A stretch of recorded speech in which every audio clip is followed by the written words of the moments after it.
तभी उसे हम एबनॉर्मल एक्सरे से डिफरेंशिएट कर पाएंगे। तो हमारे सामने एक नॉर्मल एक्सरे की इमेज है, यानी कि इस व्यक्ति को कोई भी प्रॉब्लम नहीं है।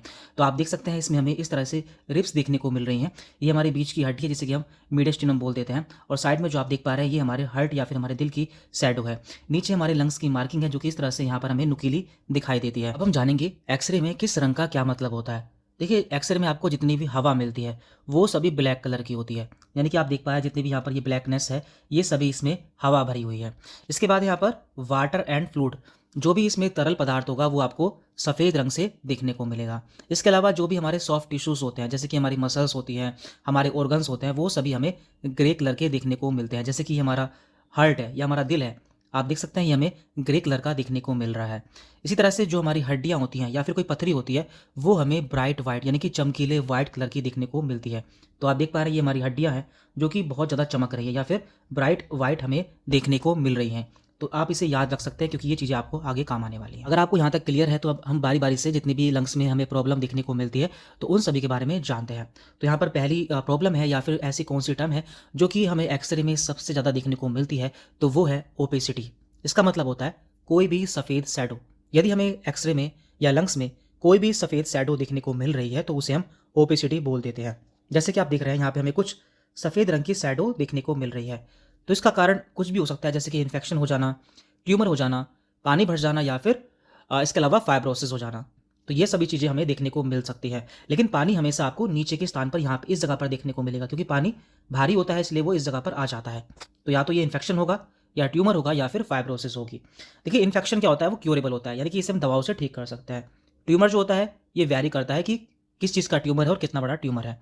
बाकी जो फाइब्रोसिस होती है ये एक परमानेंट होती है, यानी कि यदि किसी को फाइब्रोसिस हो जाती है तो वो ठीक नहीं होती है, इंसान को इसी के साथ में जीना पड़ता है। तो इस तरह से यहाँ पर जो पहली फाइंडिंग है वो है ओपेसिटी। ये कुछ भी हो सकती है, इसे आप आगे और अच्छे से समझ पाएंगे। इसके बाद यहाँ पर दूसरी फाइंडिंग है कॉन्सोडिलेशन। आपको जो एक्सरे की रिपोर्ट है उसमें कॉन्सोडिलेशन देखने को मिल सकता है। यदि जो हमारे लंग्स हैं उसमें जो व्हाइट पैचेस आपने अभी देखा था वो ज़्यादा बड़ा हो जाता है या फिर लंग का कोई एक हिस्सा पूरा कवर कर लेता है तो उसे हम कॉन्सोडिलेशन बोल देते हैं। यानी कि ओपेसिटी यदि बड़ी हो जाती है तो उसे हम कॉन्सोडिलेशन बोल देते हैं। इसमें हमारे लंग के एल्वियोलाई में यानी कि लंग के अंदर ही पस या फ्लूइड भर जाता है, जो कि हमें इस जगह पर या फिर कहीं भी देखने को मिल सकता है। तो इसका जो कॉमन कोज है वो है निमोनिया। यदि किसी को निमोनिया हो जाता है तो उसकी रिपोर्ट में हमें ये वर्ड देखने को मिल सकता है। तो इसका जो प्रोग्नोसिस है वो है हम इसे सही एंटीबायोटिक से 7 से 10 दिन में ठीक कर सकते हैं। इसके बाद यहाँ पर है फाइब्रोसिस। आपको जो एक्सरे की रिपोर्ट में फाइब्रोसिस टर्म देखने को मिल सकती है। तो फाइबर से आपको क्या समझ में आ रहा है कि इसमें फाइबर या फिर स्कैरिंग देखने को मिल सकती है, यानी कि इस तरह से आपको यहाँ पर फाइबर्स इस तरह से वाइट वाइट देखने को मिल सकते हैं। यदि किसी को पहले टीबी था या इन्फेक्शन था वो ठीक हो जाता है तो उसका दाग रह जाता है तो उसे हम फाइब्रोसिस बोलते हैं।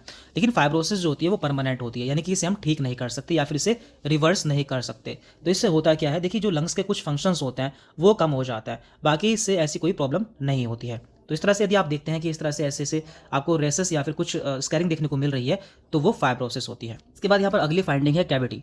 कैविटी का मतलब होता है कुछ फंस जाना या फिर कोई चीज़ वहाँ से बाहर ना निकल पाना। इसमें क्या होता है, लंग में कोई कैविटी बन जाती है जिसमें पस, फ्लूइड या फिर एयर अंदर कैप्चर हो सकती है जो कि बाहर ना निकल पाए। तो इस तरह से आप देख पा रहे हैं यहाँ बीच में कैविटी बन चुकी है। बीच में क्या है, इसमें बीच में हवा है, बाहर इसके फ्लूइड या फिर पस है जो कि इस तरह से यहाँ पर इसने कैप्चर कर लिया है।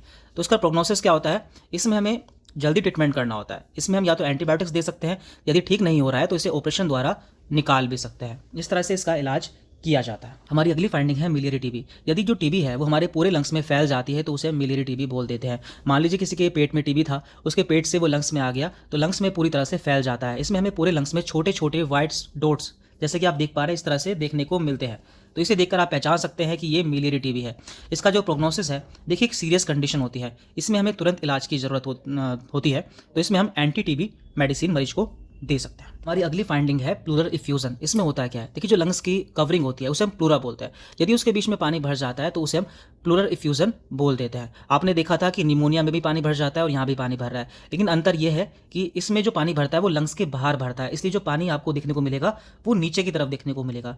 जबकि निमोनिया में जो पानी भरता है वो लंग्स के अंदर एल्वियोलाई में भरता है, तो वो कहीं भी आपको ऊपर भी देखने को मिल सकता है। तो इसमें क्या होता है, लंग्स के बाहर फ्लूइड जमा हो जाता है। तो आपको जब आप एक्सरे देखेंगे तो इस तरह से यहाँ पर आपको पूरा वाइटनेस देखने को मिलेगी। ये वाइटनेस इधर भी हो सकती है, इधर भी हो सकती है, कहीं भी हो सकती है, लेकिन इसकी जो शुरुआत होगी वो नीचे से ही होगी, क्योंकि पानी भारी होता है इसलिए वो नीचे आ जाता है। आपने देखा था कि एयर हमेशा ब्लैक दिखती है जबकि पानी हमेशा वाइट दिखता है। तो यहाँ पर आपको पूरा पानी देखने को मिल रहा है। इसका प्रोग्नोसिस क्या है? इसके बहुत सारे कारण हैं, जैसे कि इन्फेक्शन हो जाना, हार्ट फेलियर, टीबी। तो यहाँ पर हमें कोर्स ठीक करना होता है, जिससे प्रॉब्लम ठीक हो जाती है। और अगली फाइंडिंग है कैल्सिफिकेशन। इसमें होता है क्या है, यदि कहीं पर कैल्शियम जमा हो जाता है तो उसे हम कैल्सिफिकेशन बोल देते हैं। देखिए, मान लीजिए किसी को टीबी हुआ है और वो टीबी ठीक हो जाता है, तो कुछ समय बाद उस जगह पर कैल्शियम जमा हो जाता है या फिर कैल्शियम की लेयर बन जाती है, तो उसे हम कैल्सिफिकेशन बोल देते हैं। पुराना इन्फेक्शन हील होकर कैल्शियम जमा हो जाना, तो ये हमें काफ़ी ब्राइट दिखता है। जैसे कि आपने देखा था, हड्डियाँ और स्टोन हमेशा हमें ब्राइट दिखती हैं, तो कैल्शियम भी एक हार्ड मेटल है जो कि हमें ब्राइट दिखता है। आप देख पा रहे हैं यहाँ पर हमें काफ़ी ब्राइटनेस यानी कि काफ़ी सफ़ेदपन दिखने को मिल रहा है, तो ये कैल्सिफिकेशन है। तो इसका प्रोग्नोसिस क्या है? देखिए, एक सेफ बिनाइन होता है, यानी कि सेफ होता है। इसमें कोई भी एक्टिव डिसीज़ नहीं होती है और ये परमानेंट वाइट स्पॉट रहता है और कोई भी प्रॉब्लम नहीं करता है, तो इसे हम ऐसे ही छोड़ देते हैं। अगर हम इन सभी के बारे में सिंपल वर्ड्स में बात करें, तो जितने भी इन्फेक्शन रिलेटेड फाइंडिंग्स है, जैसे कि कॉन्सोडिलेशन, इफ्यूजन, कैविटी, ये सब ट्रीटेबल है, यानी कि हम इन्हें मेडिसिन से ठीक कर सकते हैं। लेकिन जो फाइब्रोसिस होता है एंड कैल्सिफिकेशन होता है, ये परमानेंट होता है, तो इसमें हमें कुछ भी करने की ज़रूरत नहीं होती है।